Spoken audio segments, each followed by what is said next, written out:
Olá pessoal, nesse vídeo nós vamos resolver alguns exemplos relacionados às transformações lineares. No nosso primeiro exemplo, consideremos a seguinte situação. Então nós temos lá uma transformação t que vai de R2 em R3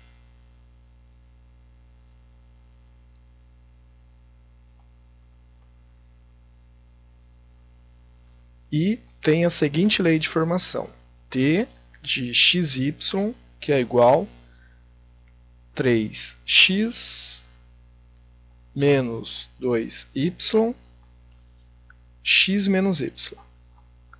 Aí a pergunta do exercício é a seguinte: t é linear?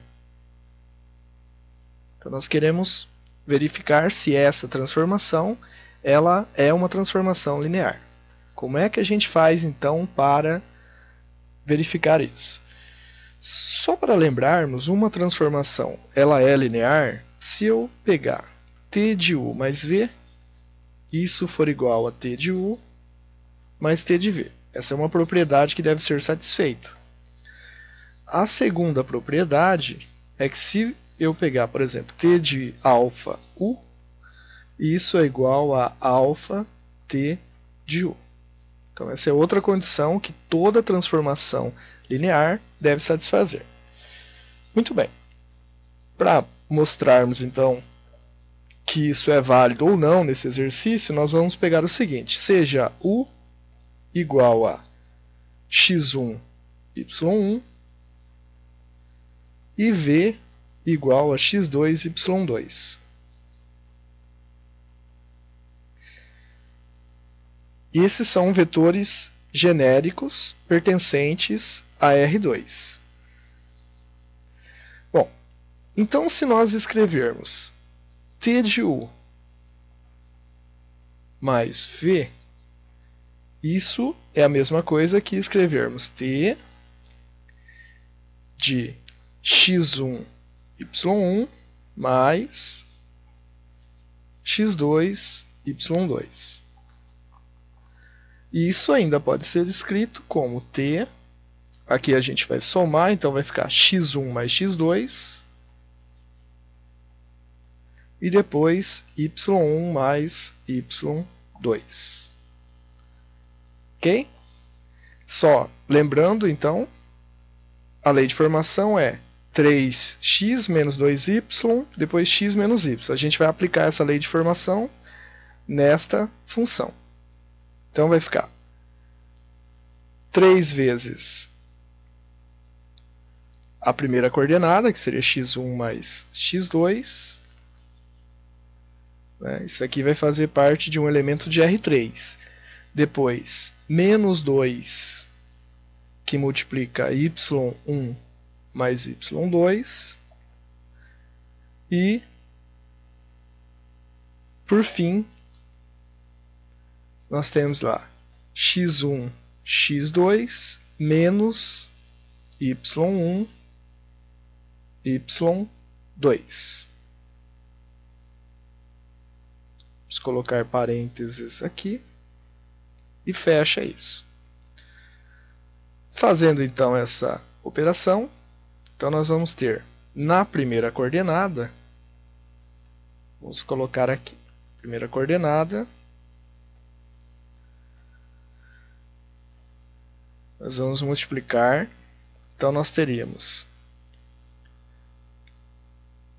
3x1 mais 3x2 menos 2y1 menos 2y2, x1 mais x2 menos y1 menos y2.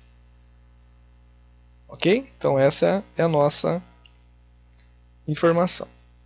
Muito bem. Isso ainda pode ser escrito da seguinte forma. Isso aqui também tem o significado, de ser escrito assim. A gente pode quebrar isso daqui em 3x1 menos 2y1, né, sempre colocando a vírgula, depois x1 menos y1. Colocar tudo que tem x1 e y1 e depois colocarmos aqui tudo que tem x2 e y2. Então nós podemos colocar 3x2 menos 2y2 e depois x2 menos y2. Se a gente observar as condições iniciais do exercício, isso significa que esta expressão representa o t de u e esta expressão representa o t de v. Então nós mostramos que o t de u mais v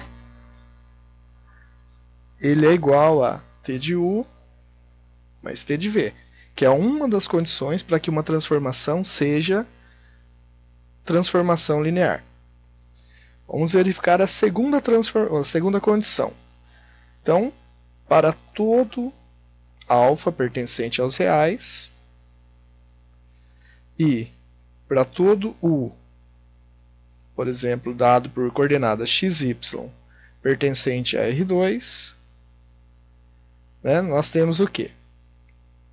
Nós temos que verificar se t de alfa u é igual a alfa t de u. Bom, para isso, nós vamos escrever t de alfa u é a mesma coisa que t de alfa vezes xy. Isso pode ser escrito como t de alfa x, alfa y. Então, é possível escrever assim. Aplicando a lei de formação da transformação linear, nós vamos ter o quê? 3 vezes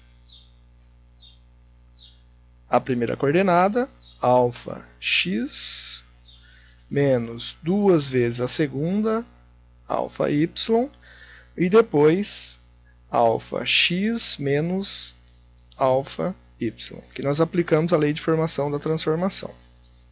Isso ainda pode ser escrito como alfa, que multiplica 3x, né, já que o alfa e o 3 são números reais, a gente pode usar essa ideia, né, propriedade associativa.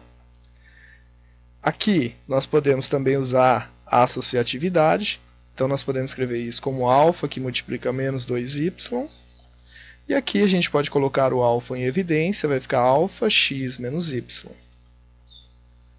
Isso ainda pode ser escrito como todas as três coordenadas têm o alfa, a gente pode colocar o alfa em evidência e as coordenadas aqui dentro do parêntese. Então aqui nós concluímos o quê?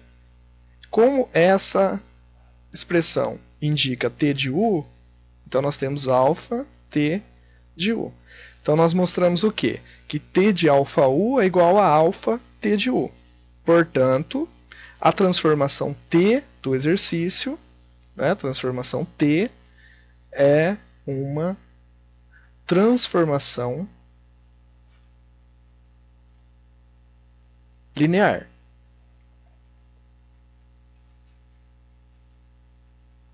Com isso, nós terminamos o nosso vídeo. Até a próxima aula.